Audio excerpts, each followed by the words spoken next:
ایک دیوار بنا دی آپ نے وال آف برلن بیچ میں، برلن کا ادھر سے ادھر نہیں جائیں گے، ادھر ادھر نہیں آئیں گے. جیسے آپ آج کی تعلق میں ہندوستان پاکستان کا فساد ہے یا اور بنگلہ دیش ہے جو آس پاس کے پڑوسی ہیں، ایسے لائن کھینچ دی. دونوں حصوں کے ملکوں کے لوگوں نے، باشندوں نے وال آف برننگ کو تسلیم نہیں کیا. جنریشنز گزر گئیں یہاں تک کہ اسے توڑ دیا باشندوں نے، اور توڑ کے اس کی اینٹیں گفٹوں میں ایک دوسرے کو بھیج دی. آج کسی جرمن کے گھر میں جائیے آپ، وہ امریکہ میں بھی رہ رہا ہوگا، تو اس کے ہاں ٹیبل پہ وہ ایک دیوار کی ایک اینٹ ضرور رکھی ہوگی، وہ یادگار کے طور پہ کہ ہمارے بیچ میں جو دیوار نفرت اور حقارت کی پیدا کرنے کی کوشش کی تھی ہم نے توڑ دی، اور یہ اس کا مانومنٹ ہے. ہم مل گئے آپس میں ایک دوسرے، ہم کو کوئی جدا نہیں کرے گا.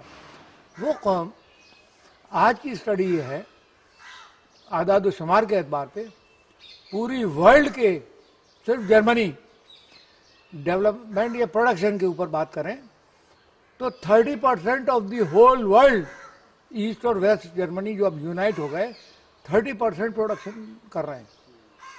پوری دنیا ہل رہی ہے. وہ قوم پھر وہ پہلے بھی جرمن تھے، آج بھی جرمن ہے. آپ نے جاپان کے اوپر، ہیروشیما اور ناگاساکی کے اوپر بمبارڈمنٹ کر کے اس کو قوم کو توڑنے کی کوشش کی کہ یہ ختم ہو جائے، مگر ان کے اندر وہ خوبو ہے کہ اس کے بعد بھی وہ آج اکنامی میں رول کر رہے ہیں ہر بہت ساری چیزوں پہ، ہم سے بہت آگے ہیں. تو یہ چیزیں سیکھنے کی ہیں، قوموں کو سمجھنے کی ہے، براڈ مائنڈیڈ ہونے کی ضرورت ہے. چاہے وہ سیاست ہو، پولیٹیکل سائنس کے سبجیکٹ ہے، انسانوں سے ریلیٹڈ ہے، تو انسانوں کے اندر سے وہ خوبو پیدا کرے، اور تاکہ وہ ان کے اندر سے وہ جو غلط پروپیگنڈاز ہیں، غلط باتیں ہیں، وہ سب ان کے اندر سے نکلے، اور وہ اتفاق اور اتحاد کے ساتھ ایک ساتھ ملیں، اور ایک دوسرے کو اپنا سچا بھائی اور اپنی قوم کا فرد سمجھیں. بانٹے نہیں آپ. میں نے آپ سے عرض کیا تھا تھوڑی دیر پہلے کہ جیسے جیسے آپ بانٹتے جائیں گے تب قوم ہو، ویسے ویسے بڑھتا جائے گا اور کمزور ہوتا جائے گا. جیسے جیسے آپ ملاتے جائیں گے طاقت بڑھتی جائے گی اور آپ کو قوت بڑھ جائے گی. یہ انسان کی انڈیویجولی بھی ہے، گھر کے اندر کا بھی ارینجمنٹ ہے، گھر کے باہر کا بھی ہے. ایک تصوف میں کہیں میں نے پڑھا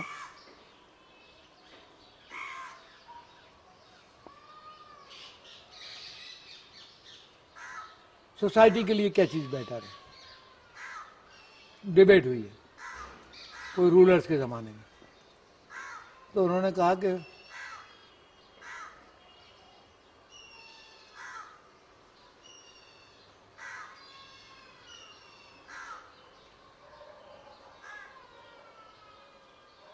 وہ مجھے لفظ نہیں یاد آ رہا جو میں نے پڑھا ہے، لیکن معنی اس کے یہ ہے کہ فرد واحد کے لیے جو چیز بہتر ہے وہ پورے معاشرے کے لیے بہتر ہے. یہ کہہ رہے ہیں وہاں پر. یہ نتیجہ نکلا. ایک آدمی کے لیے جو چیز بہتر ہے وہی پوری سوسائٹی کے لیے بہتر ہے. پوری سوسائٹی کے لیے کوئی چیز الگ ہو وہ بہتر قرار دے دی جائے، اور فرد واحد کے لیے وہ چیز بہتر نہ ہو تو وہ چیز بہتر نہیں ہے. یہ ہے. تو یہاں سے سوچنا پڑے گا، اور یہاں پر انسانوں کو اور ان کی تھنکنگ کو، ان کے دل دماغ کو امپروو کرنا پڑے گا، یہاں تک کہ وہ جاپان اور جرمنی سے بھی بلند ہو جائے.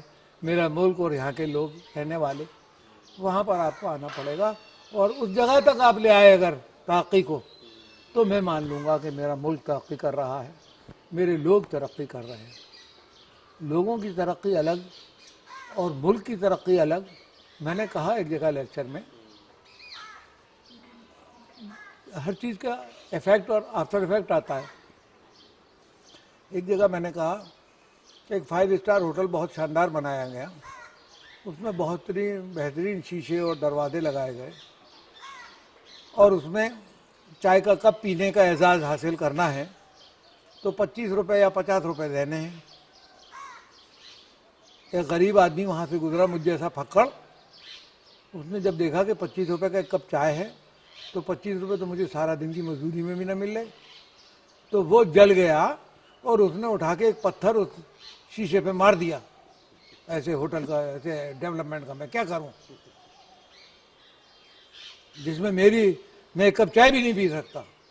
یہ سائیڈ افیکٹ آتا ہے اس کا، ایسے ڈیولپمنٹ کا، فزیکل چیزوں کے ڈیولپمنٹ کا یہ سائیڈ افیکٹ آتا ہے انسان واحد پر کہ وہ اس سے ناخوش ہوتا ہے اور وہ مجبوری کا احساس کرتا ہے اپنے. تو یہ جو ہے یہ ایسا ڈیولپمنٹ بالکل قطعی غلط ہے، تصوف کے مزاج کے خلاف ہے، انڈیویجول کے ملک کے مزاج کے خلاف ہے اور وہ فائدہ مند نہیں ہے.